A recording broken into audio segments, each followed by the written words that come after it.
A year ago, at the age of 33, I found myself facing a divorce from my 39-year-old husband of 7 years.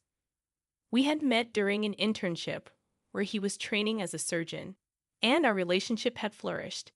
Despite both achieving our career goals, our marital bliss took a nosedive, particularly when my mother-in-law, Karen, moved in with us. Karen never concealed her disdain for me, convinced that I was with her son solely for financial gain. Although my husband willingly supported me as a stay-at-home wife, I brushed off Karen's attitude as typical mother-in-law behavior. However, my complacency waned when I noticed her growing close to a female friend of mine, Caitlin.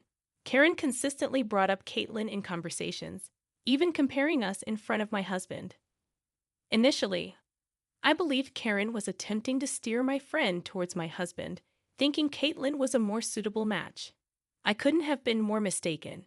It turned out that my husband was the one pursuing Caitlin, having cheated on me with her for over 2 years. When he finally requested a divorce, he openly admitted his infidelity and his desire for Caitlin to replace me in his life. The pain and anger I felt were magnified when he offered me alimony, which I promptly declined, wanting no part of his money. To add insult to injury, both my ex-husband and mother-in-law mocked me, claiming they were doing me a favor by offering a financial head start. They doubted my ability to survive without their support, confidently asserting that I would come crawling back within 6 months. Little did they know that as soon as the divorce proceedings were finalized, I had a different plan in mind. After securing a cozy apartment with my savings, I delved into the job market, eager to move forward. Soon enough, I landed an interview for a high-ranking position at a prestigious private clinic. It was there that I crossed paths with Garrett, my now fiancé, who happened to be my boss. What began as a typical office romance turned into a whirlwind. Within 4 months of dating, Garrett proposed, offering me the choice to continue working alongside him or opt for a comfortable life as a stay-at-home partner. As I navigated this new chapter, my ex-husband remained largely absent from my thoughts. Pride prevented me from indulging in the post-breakup habit of stalking his social media. However, about a week ago, my ex reached out, expressing a desire to talk. Initially, I dismissed and blocked him upon discovering the message's origin. Yet persistence prevailed, and the following day he showed up at my workplace. After some reluctance, I agreed to a lunch meeting, expecting a one-on-one conversation. To my surprise, his mother joined us. During the lunch, my ex went on a remorseful tirade, expressing regret for their past actions and desperately seeking forgiveness. The climax was their pitiful request for me to take him back. Unimpressed, I labeled their plea as pathetic and reminded them of their earlier prediction that I would be the one crawling back to them within 6 months. Despite my firm rejection, they persisted in begging, painting a picture of life returning to its previous state. As my lunch break neared its end, I firmly declined and asked them to leave me alone. I asserted that I now had a fiancé, who I proudly claimed was 100 times better than my ex-husband. Leaving the scene, I taunted my ex by vaguely mentioning my fiancé as someone from work. Upon returning, I shared the bizarre encounter with Garrett, who promised to investigate the situation. The next 2 days unfolded with an air of anticipation. Upon obtaining the information, Garrett's investigative team uncovered a disturbing revelation about my ex-husband. It appeared that, driven by ego and negligence, he had left an item inside a patient during one of his surgeries. The patient, upon discovering this, promptly filed a lawsuit against the hospital, which responded by terminating my ex-husband. The ongoing lawsuit posed a significant threat to his medical license. Understanding the gravity of the situation, I realized why my ex-husband and mother-in-law were desperately seeking my forgiveness.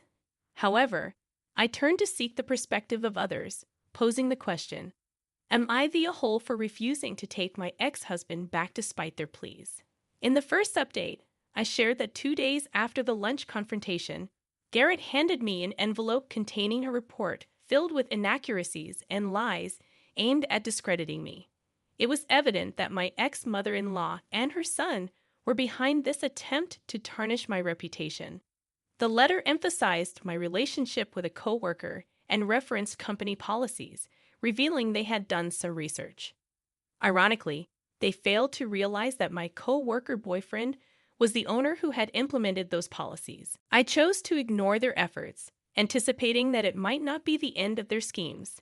In the second update, I confirmed my suspicions as letters inundated our mailbox, filled with complaints about me.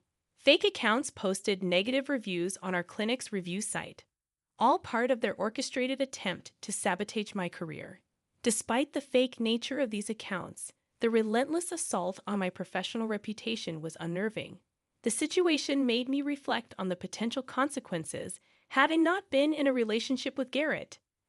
As I grappled with these challenges, I couldn't help but wonder about the lengths they were willing to go to destroy my career. The updates unfolded with a mix of gratitude for support received and apprehension about the ongoing efforts to undermine my professional life. I chose to build my life without them, refusing to be their lapdog once again. Contemplating revenge, I set my sights on something equally significant: his marriage. Aware of my ex-friend's jealousy, I envisioned her dismay upon learning that he was attempting to return to me, the woman they had deemed useless. Seeking a taste of their own medicine, I wondered what you guys thought of my plan. In the third update, I executed my revenge, creating a new Instagram account. I easily found my ex-friend Caitlin, who, despite her husband's job loss and impending court case, portrayed a life of luxury on social media. Her posts flaunted shopping sprees, cozy dates, and notably her pregnancy. Discovering that she had married the man-child ex-husband just 2 months after our divorce stung, considering the wasted 7 years of my life. Nonetheless, armed with this information, I initiated a conversation with her, gradually forming a friendship. Over a month, I subtly planted seeds of doubt, playing the role of a caring friend while learning about her marital troubles. Once convinced she was where I wanted her, I called my ex-husband, convincing him to meet privately to discuss rekindling our marriage. I informed my fiancé, ensuring everything was stable for the upcoming events. At the meeting, I found him nervously happy, relishing in the twisted satisfaction of knowing his joy would soon turn sour. Implementing stage 1 of the plan, I set the rule that he must refer to me in the third person. Confused but compliant, he played along.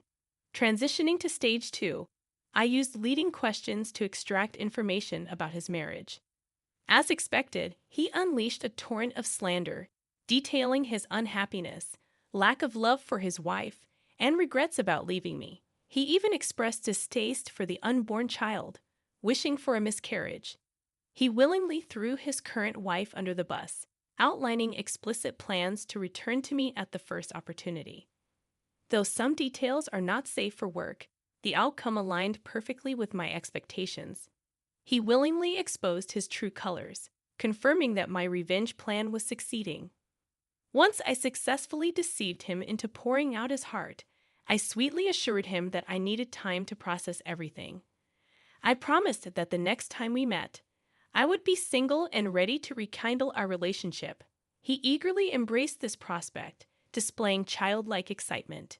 In that moment, a sadistic pleasure washed over me, knowing the imminent betrayal he was about to experience. Back home, I collaborated with my husband and a team of editors, marking the initiation of stage 3 of the plan. Recordings and videos were meticulously crafted to conceal my identity, yet emphasize my female presence. His words were strategically edited to magnify their negative impact. With this done, the next step involved delivering the content to his current wife. Using another Instagram account, I ensured she saw the incriminating material during a vulnerable moment. Engaging in a feigned sympathetic conversation, I artfully fueled her anger. Gradually, I began influencing her perspective, persuading her that she deserved better and that he didn't deserve her. Eventually, I directed her towards the path of revenge. Continuing the act of a concerned friend, I encouraged her to divorce him and take everything, emphasizing that he wanted to return to his ex-wife. With the seeds of discontent planted, she fell into my manipulative web, convinced that leaving him penniless was the appropriate course of action. In the fourth update, I gleefully reported that my plan had worked. A week after the revelation, he called me in a fit of rage, threatening retaliation for deceiving him. Calmly listening to his tirade, I laughed with my fiancé, reveling in the success of my scheme. Soon after, I received a message from my newfound bestie, announcing the commencement of the divorce process. With the money I provided, she secured a formidable lawyer, ready to leave him financially depleted.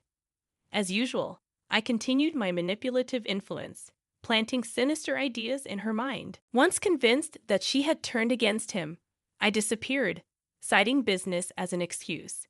The onslaught of letters also ceased, signaling the apparent success of my elaborate plot. So, it seemed they had finally realized I wouldn't be getting fired anytime soon. After the whole divorce ordeal and my ex-husband going off on me, I received a surprising message from him just 1 month and a few days later. He claimed he wanted to apologize for what happened. Initially shocked and suspicious, my doubts were confirmed when he suggested we have dinner on him as an apology gift. He also expressed a desire to discuss the possibility of rekindling or at least becoming friends again, emphasizing that we were friends before lovers. Discussing this with my fiancé, we both harbored suspicions and decided to play along. My fiancé had someone discreetly watch and follow him to uncover any potential ulterior motives. It didn't take long for the suspicions to be validated. 3 days before the planned date, he visited a store known for its background deals on certain substances, including roofies. Upon further investigation, it became clear that he intended to drug me during the date, film compromising scenes, and then use it as leverage for various purposes, possibly including blackmail, money, rekindling the relationship, or assistance with his court case. The horrifying realization of his intentions left me horrified. Reacting to this revelation, my fiancé proposed a counterplan, suggesting we give him a taste of his own medicine. The day before the scheduled dinner, we arranged for a male stripper to discreetly follow me on the date, keeping a distance until the drugged food or drink was switched. Once the effects kicked in, the stripper would intervene and capture the moment, intending to send the footage to his wife and those suing him. Executing the plan flawlessly, I met up with him on the arranged day, enduring another round of his apologies and remorseful speeches. He admitted to falsely accusing me of sabotaging his marriage, even thanking the unknown person behind it. While engaging in this conversation, I observed him drugging my drink, but managed to switch it in the nick of time. Once he consumed the tampered drink, I calmly excused myself to the bathroom, anticipating his inevitable follow-up. True to expectations, he soon entered the dimly lit hallway, only to be swiftly seized and taken away. The plan had successfully unfolded, and I awaited the aftermath of our strategic retaliation. I played my part by inquiring about him and settling the bill that night.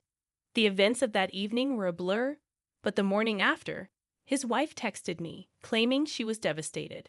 Apparently, the man she was divorcing, who was now expecting a child with me, had not only cheated on her with his ex-wife, but also with a man.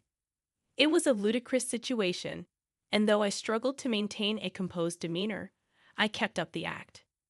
Simultaneously, I continued with the lawsuit, and judging by the latest headlines, the video had reached its intended audience.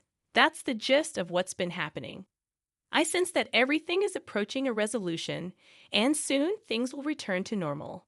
I'll wait and see before providing a final update. In the concluding update, I reveal that he lost everything, just as I desired. His marriage crumbled, and Caitlin took everything in the divorce, gaining full custody, child support, alimony, essentially every conceivable asset. The court case ended decisively against him, resulting in bankruptcy. The last encounter with him revealed a dire situation. Both he and his mother ended up broke and homeless, moving between shelters. Attempts to visit the clinic were thwarted by my fiancé's intervention, ensuring they never returned.